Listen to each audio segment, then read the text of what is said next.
The morning sun spilled through the tall oak trees of Central Park in New York, but peace was never something Ethan Cole truly felt anymore. He sat alone on a worn wooden bench near the lake, his military dog tags hanging silently against his chest.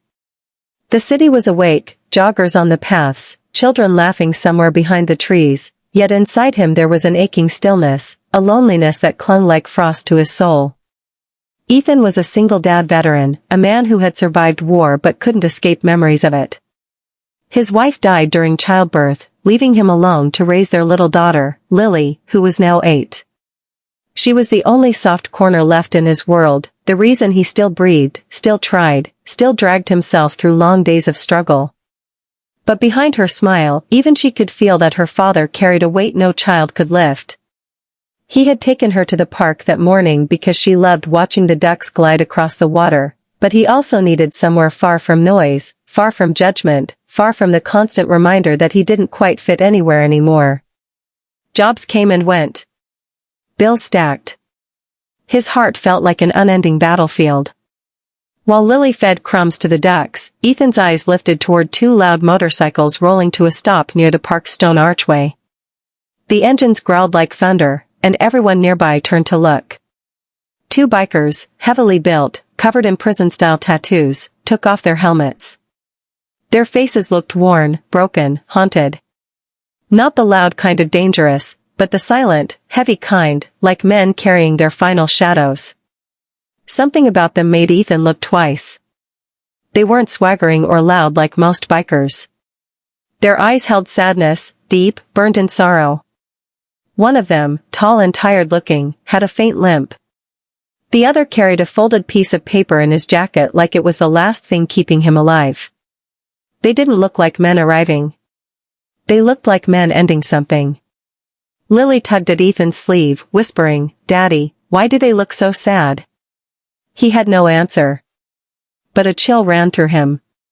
Moments later, the bikers walked slowly toward the lake, stopping not far from where Ethan sat.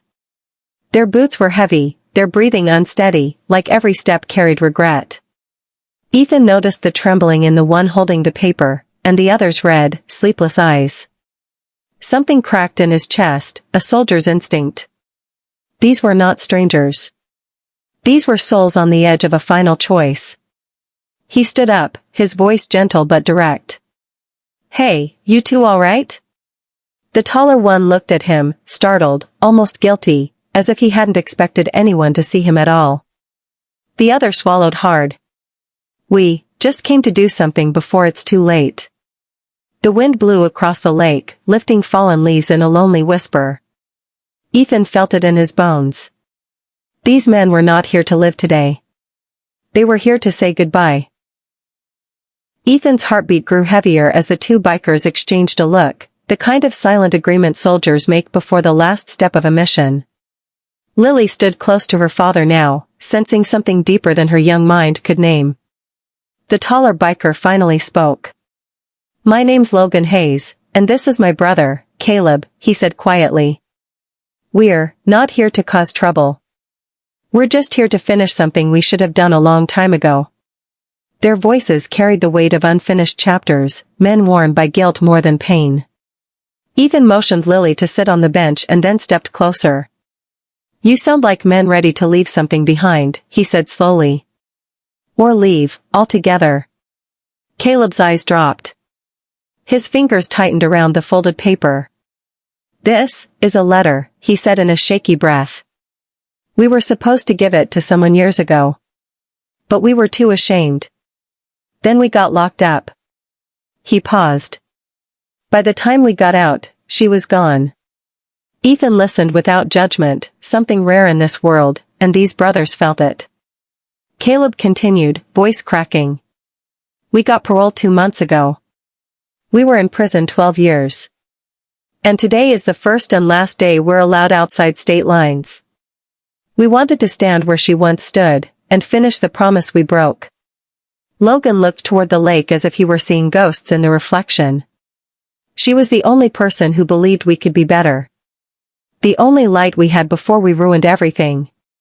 Ethan's war-trained instincts sharpened. This wasn't a farewell to a memory, it was a farewell to life itself. You're not planning on doing something final, are you? He asked quietly. Neither brother answered. Silence said enough. He stepped closer. Listen, whatever you think you've lost, it isn't worth your last breath. Caleb's eyes shined with tears. It's not just about what we lost. It's about who we failed. She died thinking we forgot her. And that's a debt we can never repay. Their pain was raw, unfiltered, like the battlefield inside Ethan's own chest. Lily, innocent and unaware of the gravity, walked over holding a tiny white flower she picked from the grass. She looked up at Caleb and gently held it out. This is for her, she whispered softly. Caleb's throat closed. His trembling hand reached for the flower like it was sacred, a memory wrapped in kindness. Logan turned away and wiped his face, his voice breaking. If an 8-year-old can give more grace than the world ever gave us, maybe this was the sign we came for. Ethan's voice deepened, calm but firm. Then if you came for a sign, don't walk away yet. You're not done. And the dead don't need this letter nearly as much as the living do. The wind paused, as if even nature waited for their next move. Caleb looked at him, a question in his eyes. And what if, we already planned our ending today? Ethan stepped closer, voice low but unshakable. Then I'm standing in your way. The brothers froze, stunned by the quiet force in Ethan's words. He didn't raise his voice, didn't threaten, didn't posture, he just stood, unmovable, like a wall built from everything he had already survived. Logan ran a hand over his face, trying to steady himself. You don't even know what we did, he muttered. Ethan shook his head slowly.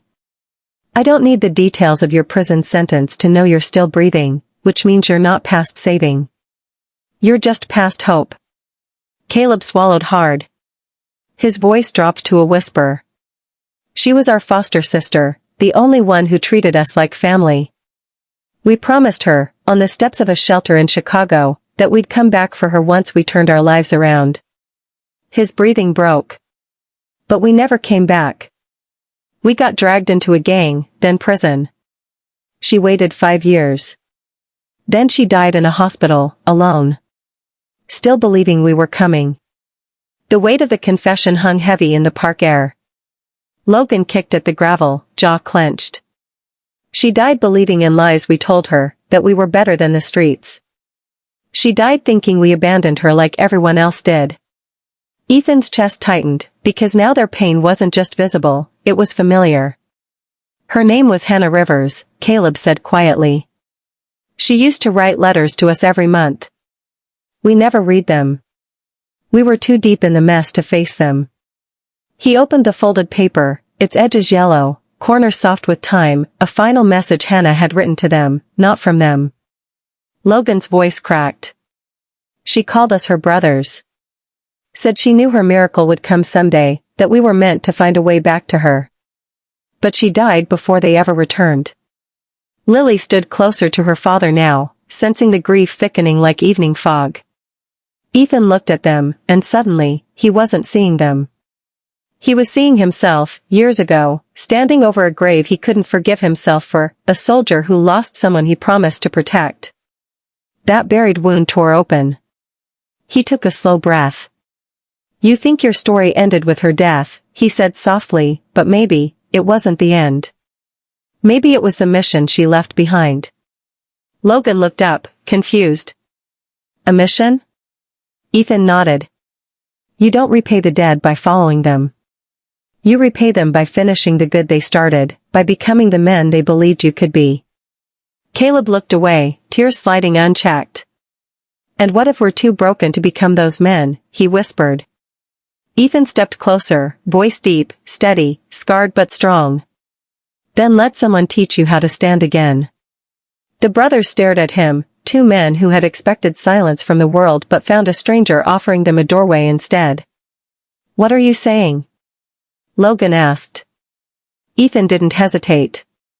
I'm saying I'm not letting you disappear today, not before you tell me her last wish. Caleb's hand tightened around the letter. His voice trembled. She asked one thing before she died. One final request.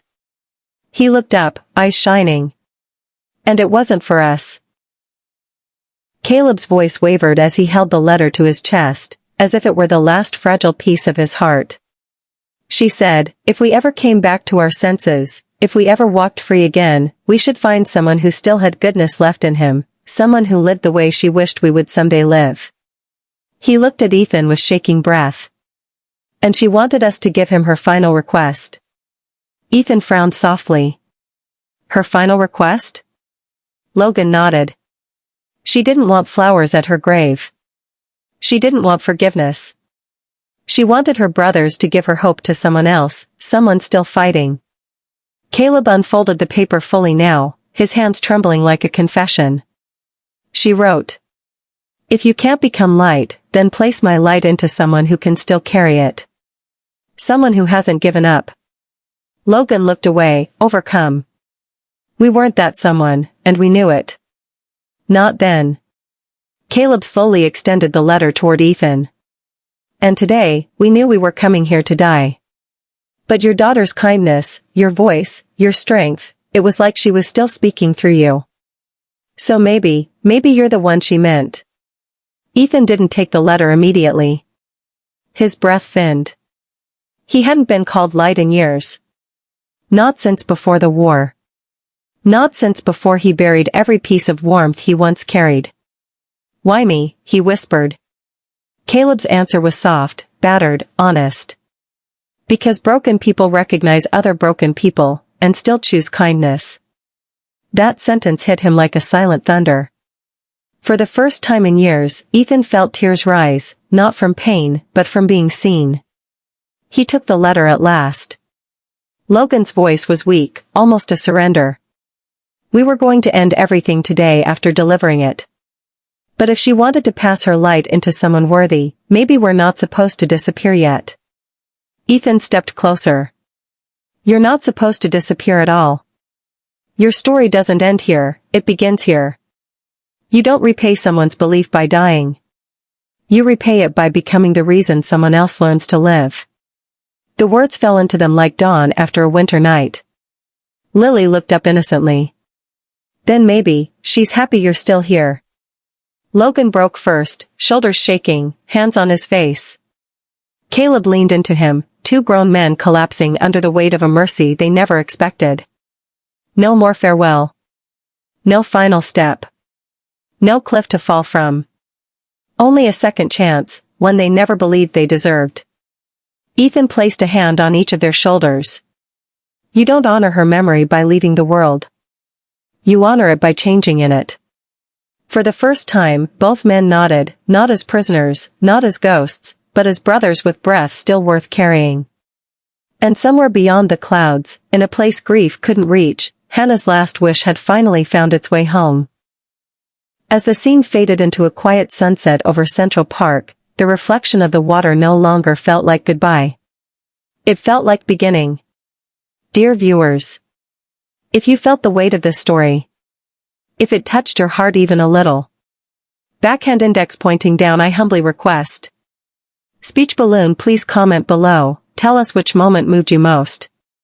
Thumbs up like this video if you believe in second chances. Repeat button, share it with your friends, someone might need this reminder today. White heavy checkmark, and don't forget to subscribe to the channel Kindness Quest, where stories of compassion, healing, and humanity continue to live. Thank you for watching. Kindness always leaves a light behind.